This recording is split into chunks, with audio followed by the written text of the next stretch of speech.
Pemilu memang baru berlangsung pada 14 Februari mendatang, tapi berdasarkan hasil dari lembaga survei yang mengeluarkan hasil survei elektabilitas para capres-cawapres, ini memang tidak ada satupun dari 3 calon capres-cawapres yang kemudian menyentuh ataupun juga sampai kepada angka lebih dari 50%. Sehingga prediksi dari masyarakat, prediksi publik ini akan berlanjut sampai putaran kedua, sehingga banyak juga kemudian yang mengisukan, yang merumorkan adanya jalinan komunikasi antara pasangan capres-cawapres nomor urut 1 dengan 3 untuk bersama-sama sejalan dan juga berkoalisi menuju putaran kedua. Benarkah hal ini? Ada satu lagi yang kemudian membuat publik memiliki spekulasi hal tersebut, yaitu melihat gerak-gerik dari tokoh-tokoh papan atas dari partai-partai pengusung nomor 1 dan nomor 3 yang sepertinya interaksinya semakin dekat.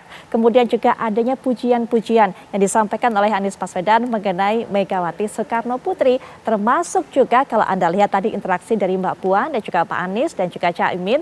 Dan juga ada sebuah keterangan disampaikan oleh Sekjen PDIP yang mengaku sudah berkomunikasi mengenai hal ini dengan Yusuf Kala. Kita akan pantau, kita akan lihat sejauh mana kemudian komunikasi terjalin dan juga apa tanggapan dari pasangan capres-cawapres nomor urut 2. Untuk bisa berbicara lebih lanjut mengenai hal ini sudah hadir tentunya pengamat politik di samping saya, Mas Wasisto Raharjo Jati yang juga akan memberikan pendapatnya mengenai hal ini. Selamat malam, Mas Wasisto. Selamat malam juga. Baik, dan juga secara daring sudah bergabung para juru bicara dari masing-masing pasangan capres-cawapres. Saya mungkin akan memperkenalkan dari pasangan nomor 1 terlebih dahulu, pasangan Amin. Sudah ada Pak Saiful Huda. Assalamualaikum warahmatullahi wabarakatuh. Selamat malam Pak Huda. Salam Mbak Putri, Mas Arya, Mas Hasan. Baik, kemudian juga untuk mewakili pasangan nomor 2 yaitu Pak Prabowo dan juga Mas Gibran ada Pak Hasan Nasbi. Selamat malam. Assalamualaikum warahmatullahi wabarakatuh Pak Hasan Nasbi. Selamat malam. Mas Saiful, selamat malam Mas Arya Bimo. Ya, Pak Hasan, selamat malam. Baik, sudah ada Mas Bimo juga, Mas Arya Bima yang juga merupakan perwakilan dari pasangan nomor 3, Pak Ganjar dan juga Prof Mahfud. Selamat malam Mas Bimo, gimana kabarnya? Ya Mbak Putri, tetap sehat dan tetap waras. Baik. Pak Saiful, Pak Hasan. Oke, langsung saja Mas Bimo, sudah sejauh apa sih ini komunikasi dijalin dengan pasangan nomor 1 ini? Kalau di tingkat bawah, saya melihat di grassroots, di akar rumput, di elektoral bawah memang ada perasaan yang mulai nyambung ya. Justru saya mendapatkan pertalian itu di tingkat bawah seperti persoalan baliho 0103 yang sering geser-geser atau kadang berubah-ubah atau kadang hilang, terus akhirnya mereka saling ketemu, kemudian beberapa pertemuan yang kadang ada oknum, sekali lagi beberapa aparat baik dari aparat hijau, aparat coklat, kemudian beberapa kades-kadesnya yang diusung di dalam kades. Akar rumput ini kan banyak jagokan kades. Nah, kadang ada pemanggilan-pemanggilan dari Kejarinya, dari Kapolresnya itu mulai mereka menjadi ada kesamaan, kebersamaan karena faktor-faktor yang terdiskriminasi karena aparat. Itu di bawah ada komunikasi yang intensif. Saya lihat antara 01 dan 03. Kalau di elit kelihatannya sekarang masih pada konsentrasi untuk keinginan mendapatkan satu putaran, baik itu di 01, 02, dan 03. Namun ada yang menarik 01 dan 03 pengen bahwa Pilpres besok itu harus menjadi hajatan publik, hajatan rakyat. Bukan hajatan elit, hajatan domestik yang sekedar secara elektoral demokratis, tapi substansi ada hal yang pengen berlangsungnya pemilu damai itu sama-sama ingin terjadi jujur dan adil. Siapapun yang menang satu putaran atau masuk 2 putaran itu rakyat sudah mulai cerdas. Ini saja yang sering ada komunikasi karena kalau kita turun ke bawah nyambung tali batin akar rumput antara 1 dan 3 mungkin nyambung juga di kalangan elitnya, tapi belum ada sesuatu bicara yang lebih serius antara tim Ses 1 dengan tim Ses yang lain. Saya kira itu. Baik, Pak Huda, apakah memang hanya sebatas itu saja untuk bisa menjamin bahwa atau keinginannya menjadi satu, yaitu sepakat bahwa pemilu harus berjalan secara jujur dan adil? Apakah tidak ada rencana kemudian untuk bisa bergandengan tangan, berkoalisi menyambut putaran kedua? Ya paling nggak gini, Hmm. ini sudah saya mulai dengan Mas Bimo, ini nggak janjian nih, sama-sama warna hitam ini. bajunya. Halo, Ya, Iya, halo Mbak. ya silakan Pak Huda, kami Halo. mendengarkan. ya Mas Huda.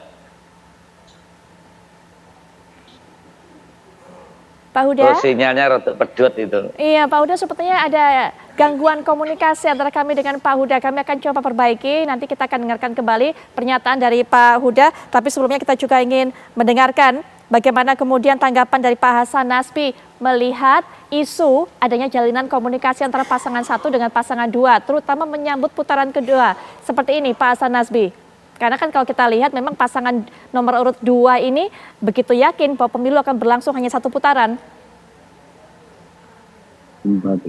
Ya, pertama saya pengen bilang bahwa janjiannya memang nggak janjian. Saya juga baju dalamnya hitam kok. Jadi sama ya. Betul, betul. Jadi gitu. Nah, sebenarnya yang yakin 1 putaran tidak hanya dari tim 02. Saya rasa juga Ibu Megawati 2 hari yang lalu juga sangat yakin bahwa Ganjar Mahfud akan menang 1 putaran juga. Jadi buat kita ya kita apresiasi itu. Keyakinan dari masing-masing calon presiden, calon wakil presiden ini buat kita sama-sama jadi pemacu semangat untuk bisa 1 putaran. Mungkin juga saya tidak tahu persis. Kalau dulu awal-awal sih timnya Mas Anies dan Caimin juga yakin 1 putaran, tapi saya nggak tahu sekarang masih dengan keyakinan yang sama atau enggak.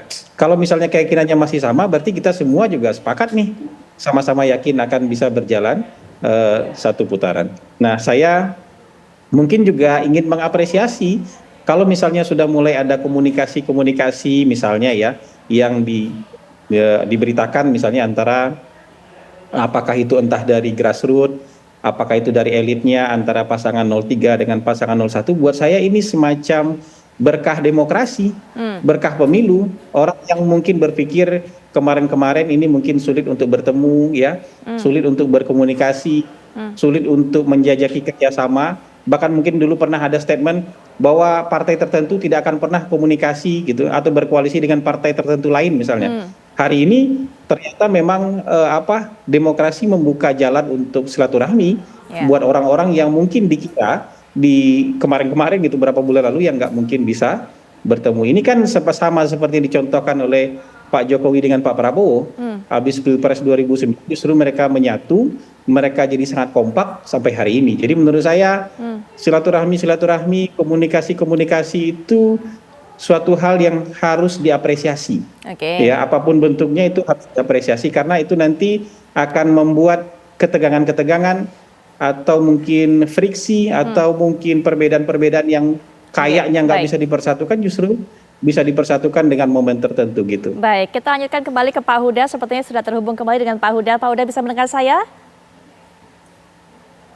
Bisa, Mbak Putri. Baik, Pak Huda Oke. tadi terputus sampai Pak Huda kemudian menceritakan nggak janjian sama Mas Bimo pakai baju hitam. Tapi sepertinya ini sudah sehati atau sudah memperlihatkan kekompakan. Tapi Pak Huda yakin selama ini pembicaraan dengan nomor 3 ini hanya sebatas menjaga pemilu jurdil. Kalau hanya sebatas itu, nomor 2 apa nggak diajak juga komunikasi mengenai hal ini?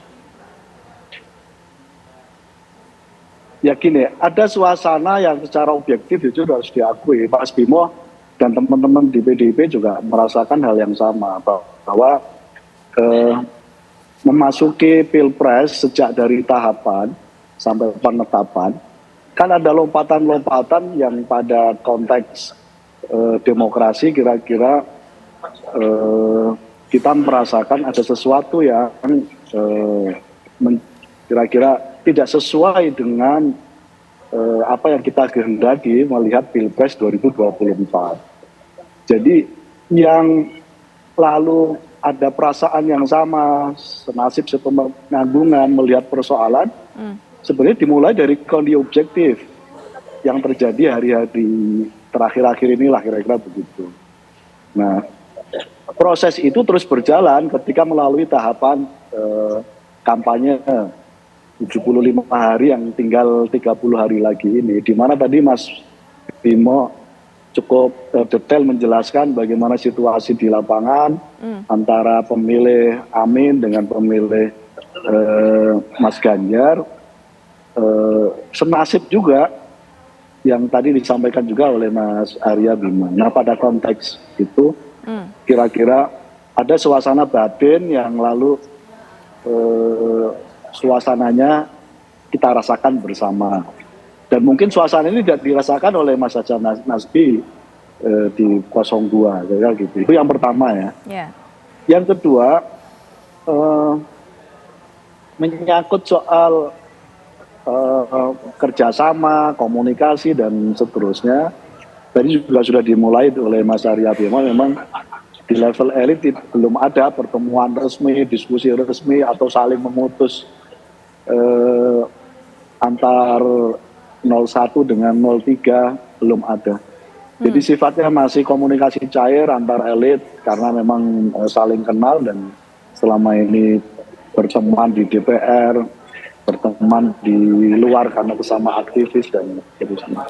Karena kita sama-sama tetap berjuang baik. Dan kita hormati hak politik masing-masing pendukung kita supaya dalam Pilpres ini jangan diganggu karena faktor misalnya ada isu mendorong satu putaran dengan berbagai cara dan seterusnya. Baik Pak Huda, kami dapatkan penjelasan hingga sejauh ini, tapi nanti setelah jeda kami akan perdalam lagi, termasuk juga kita akan masuk ke judul. Kami bawakan judul yaitu Prabowo Anies berebut hati Megawati, karena memang ada puja-puji yang disampaikan baik oleh Pak Anies ataupun juga Pak Prabowo. Apa maksudnya? Apakah memang berencana untuk bisa menggandeng kubu nomor 03 ini jika memang pemilu berlanjut di putaran kedua? Nanti Mas Wasid juga akan berikan pandangannya, tapi setelah jeda kami segera kembali.